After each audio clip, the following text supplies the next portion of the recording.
Iran और Israel की टक्कर और बढ़ेगी या नहीं, इसका फैसला पुतिन के हाथों में नजर आ रहा है।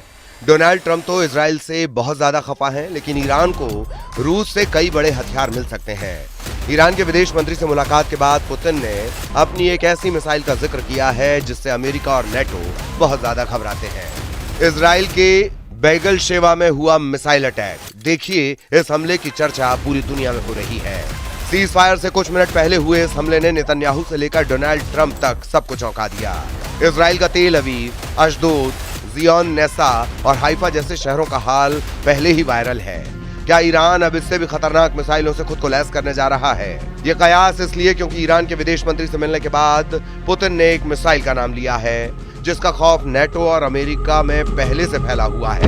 इसीलिए ईरान और इजराइल के बीच सीज फायर की सबसे बड़ी वजह पुतिन और उनकी ऑरेशनिक मिसाइल को बताया जा रहा है। क्या सीज फायर के बाद भी युद्ध तेज हुआ तो ईरान रूस की ऑरेशनिक मिसाइल से हमला करने को तैयार हो रहा है? पुतिन से भी ज्यादा अब ऑरेशनिक मिसाइल का डंका बज रहा है। ईरान के विदेश मंत्री के साथ पुतिन की मीटिंग ने ऑरेशनिक वाला अलार्म बजा दिया है।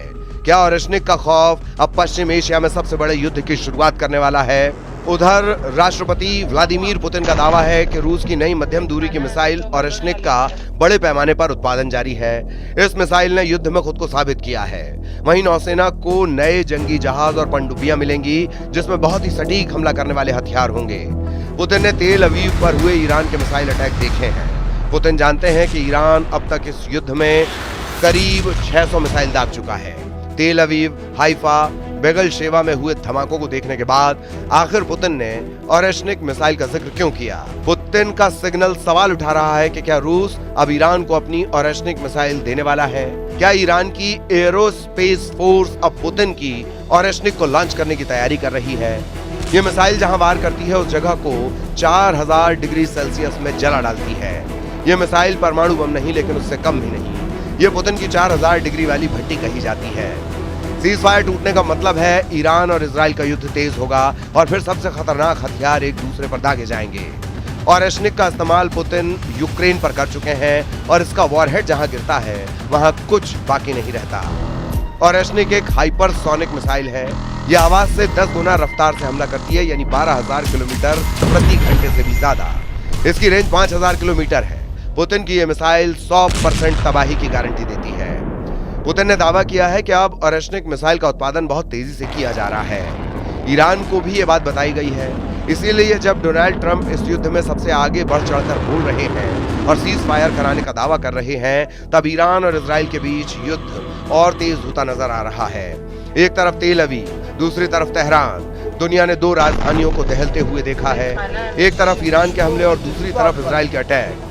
सीज फायर क्या डबल फायर में बदलने वाला है? इजराइल में कहां धमाका होगा? कौन सी मिसाइल गिरने वाली है?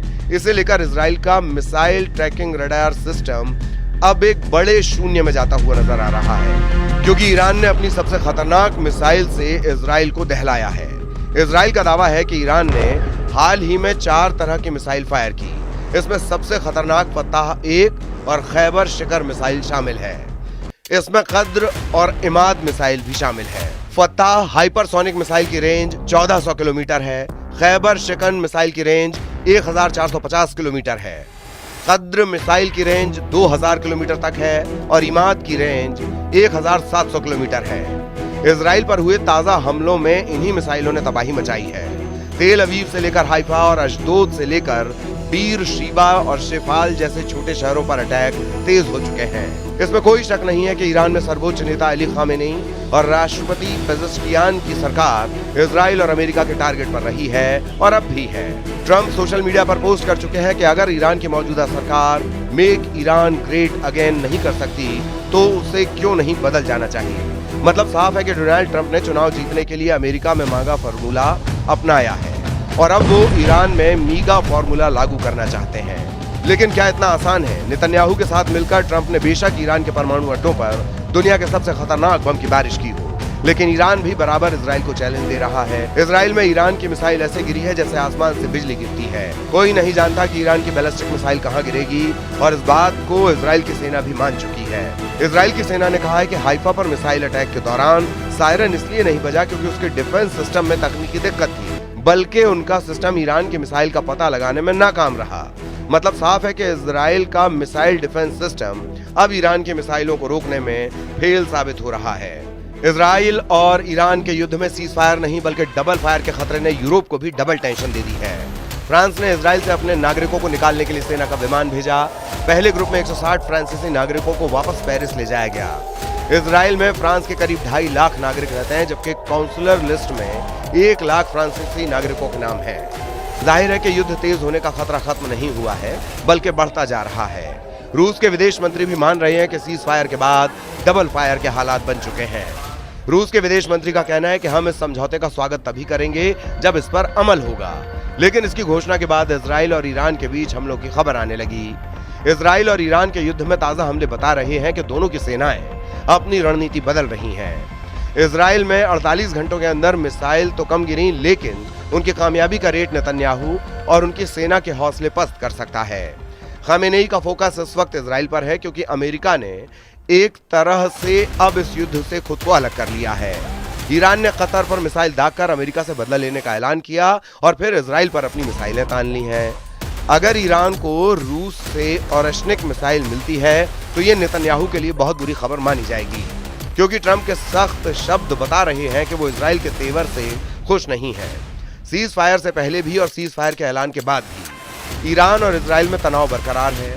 इजराइल के शहरों पर किसी भी वक्त अटैक का सायरन बजने लग सकता है। हाइफा से लेकर तेल अवीव में ऐसे सायरन साबित करते हैं कि ईरान के मिसाइल हमलों को लेकर इजराइल लगातार एक्टिव है। लोग फौरन करीब के शेल्टर में पनाह लेते हैं। अंडरग्राउंड मेट्रो स्टेशन ऐसी सबसे बड़ी जगह बन चुकी है जहां ज्यादा से ज्यादा लोग फौरन छुपने के लिए पहुंच जाते हैं। इसलिए अगले 24 घंटे ईरान और इजराइल के युद्ध को लेकर बहुत गंभीर होने जा रहे हैं। ईरान और इजराइल दोनों इसकी बार बार गारंटी दे रहे हैं, लेकिन अमेरिका ने इस युद्ध से किनारा कर लिया है, जबकि पुतिन ने ओरेशनिक मिसाइल का जिक्र करके बता दिया है कि ईरान अकेला नहीं है।